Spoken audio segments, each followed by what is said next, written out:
Good morning friend, कैसे आप लोग सब अच्छे होंगे। सभी को मेरी तरफ से राम राम राधे राधे। तो जो मैं अप्रैल में से कुछ इंपॉर्टेंट क्वेश्चंस निकाल के लेके आ रहा हूँ, पार्ट 1 है।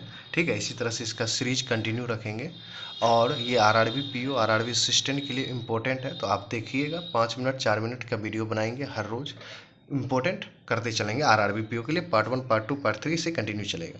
तो सबसे पहला जो करंट अफेयर है, ये इसको हम डेटाबेस क्वेश्चन बोलते हैं। और ये RBI grade B, SIDBI वगैरह में आना तो ही है, बट आपके आरआरबी में भी वेरी वेरी इंपॉर्टेंट, क्योंकि ये प्रीवियस ईयर का डेटा है। क्योंकि आपका प्रीवियस ईयर का फाइनेंशियल ईयर खत्म हो चुका है, नया वाला फाइनेंशियल ईयर स्टार्ट हो चुका है, तो इसलिए पिछले ईयर का तो डेटा आना ही आना है।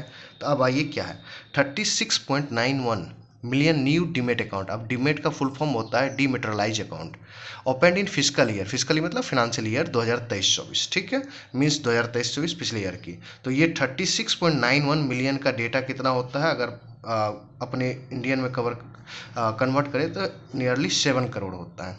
तो आपको दोनों डेटा याद रखना है। The number of demat account open with to deposit. अब डीमेट अकाउंट कैसे खुलता है, कहाँ पे खुलता है, तो सीडीएसएल से खुलता है और एनडीएसएल से खुलता है। तो central depository service limited CDSL and national securities depository limited NSDL jumped 9% year on year to 15.1 crore from 11.5145 crore।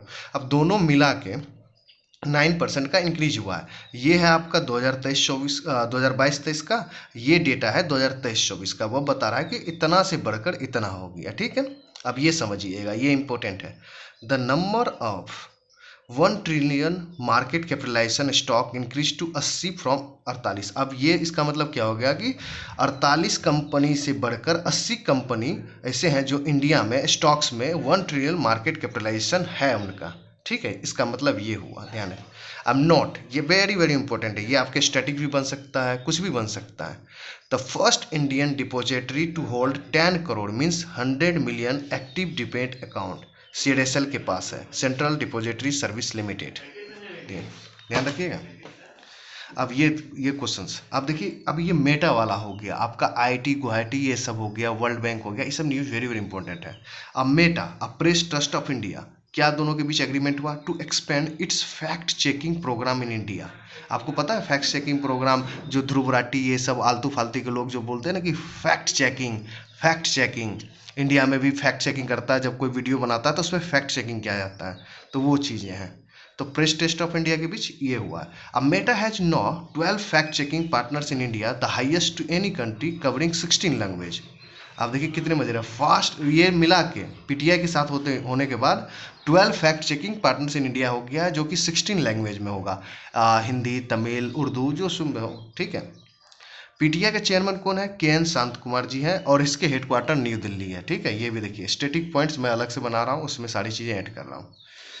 अब ये देखिए, जब भी गवर्नमेंट के द्वारा टारगेट ईयर आता है ना, तो वो वेरी वेरी इंपॉर्टेंट हो जाता है। ठीक है, क्वेश्चंस। तो Mansukh Mandaviya ji plans to end urea imports by 2025।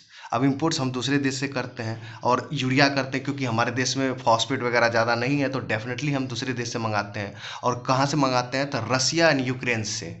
आप बीच में देखोगे ये 2 साल में आपको यूरिया का प्राइसेस ना बहुत ज़्यादा बढ़ गया होगा, बिकॉज रसिया एंड यूक्रेन का कन्फ्लिक्ट चल रहा था, इस कारण से वो बढ़ा था।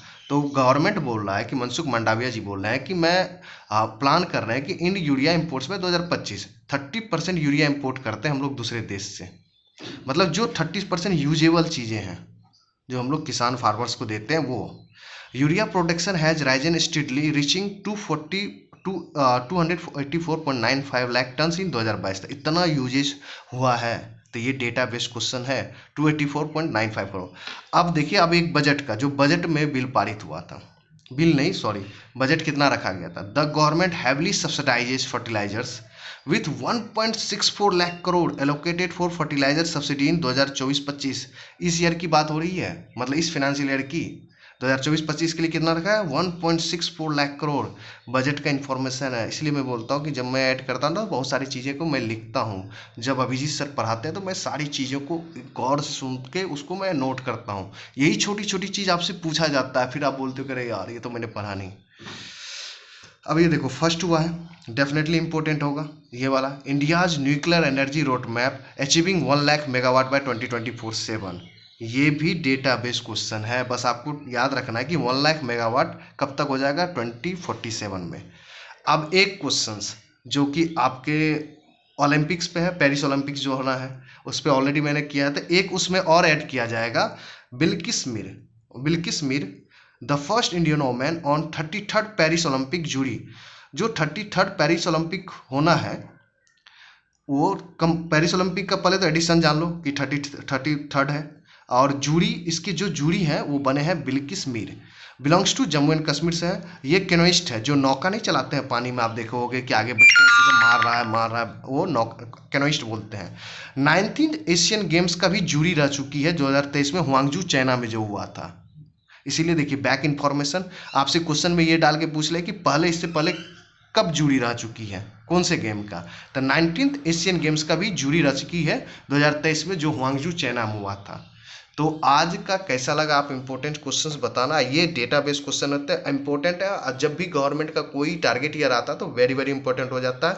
और मैं बार बार बोल रहा हूँ पेरिस ओलंपिक का आपको 33rd एडिशन है, ये तो याद करना, क्योंकि पहले भी चेफ डे मिशन करवाया हूँ, फ्लैग ब्रिगेड करवा चुका हूँ, आपको सारी चीज़ें करना है, ठीक है। चेफ डे मिशन आपको पता है कौन है, मैरी कॉम जी हैं। फिर आपको पता है कि फर्स्ट फ्लैग ब्रिगेड कौन थे इंडिया से, ये सारी चीज़ मैंने नोट करके बताए हैं।